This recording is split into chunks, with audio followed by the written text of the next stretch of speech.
Sacré gaillard! C'est pas facile de passer son temps quand on est au... Heureusement que j'ai une belle bibliothèque derrière moi. Il suffit de me tourner, ça c'est pas facile, de tendre le bras et de prendre un bouquin. Et t'as déjà vu les Lucas, prends ça dans tes dents, Spielberg.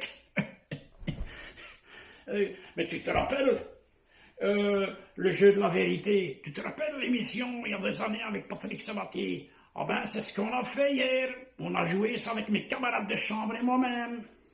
Mais je sais pas si vous vous souvenez, mais il n'y a jamais un ministre qui a joué au jeu de la vérité. C'est normal. S'il disait la vérité, les trois quarts étaient en prison. Oh, sacré salopard! Ben voilà. Donc, on a joué le jeu de la vérité et qui a commencé, c'était ma camarade de chambre Bernadette. Et j'ai demandé à Bernadette, on sait, qu'elle était gentille, qu'elle était vraiment une bonne personne, et dis-moi, qu'est-ce que tu as fait de bien dans ta vie ou de mal, mais tu dois dire la vérité. Alors elle m'a dit, oui, Adémé, je ne suis pas fier, je suis vraiment pas fier du tout parce que durant la guerre, j'ai hébergé un soldat américain chez moi. J'ai directement répondu, Bernadette, mais ça c'est à tout ton honneur, ça. Tu as sauvé la vie d'un Américain qui est venu pour nous sauver. Alors elle m'a dit, non, Rémi, non, j'insiste. Je suis pas fier parce que j'ai demandé une location et en plus c'était élevé.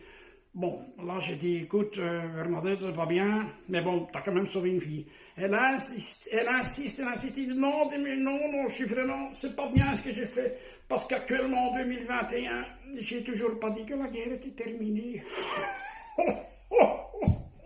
Mais il faut rigoler dans la vie, mais il faut rigoler. Et après Bernadette, c'était au tour de Robert de raconter une petite anecdote. Et il me dit, Adémé, il y a quelques années, j'ai fait une excursion en bus dans les Ardennes. On était une quarantaine dans le bus, et toutes les 5 minutes, je donnais des cacahuètes au chauffeur. Au début, il aimait bien, mais au bout de la 5e fois, il a dit, donc le chauffeur, écoute Robert, t'es gentil, mais tu donnerais pas plutôt tes cacahuètes à tes camarades derrière là? Et j'ai dit, oui, mais je l'ai déjà fait, mais comme ils ont tous un dentier, ils savent que je suis le chocolat. Faut rigoler dans la vie. Et après, c'est au tour de Patrick de donner une petite anecdote. Et il me dit, Adémé, je vais te raconter une belle histoire.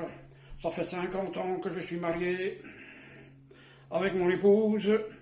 Et il y a 2 jours, elle m'a dit, écoute Patrick, je vais te dire un petit secret. Tu vas dans la cuisine, la 2e étagère en partant du bas, et là tu vas voir une petite boîte. Tu viens avec et je vais te raconter l'histoire de cette petite boîte. Tout le monde était étonné, on se dit, mais qu'est-ce qu'il y a dans cette petite boîte? Alors t'as Patrick qui ouvre la boîte, et qu'est-ce qu'il voit? 3 œufs, et de l'autre côté, une liasse de 250 000 €. T'as bien entendu, 250 000 €. Et Patrick, tout étonné, il dit à sa femme, mais c'est quoi ces 3 œufs?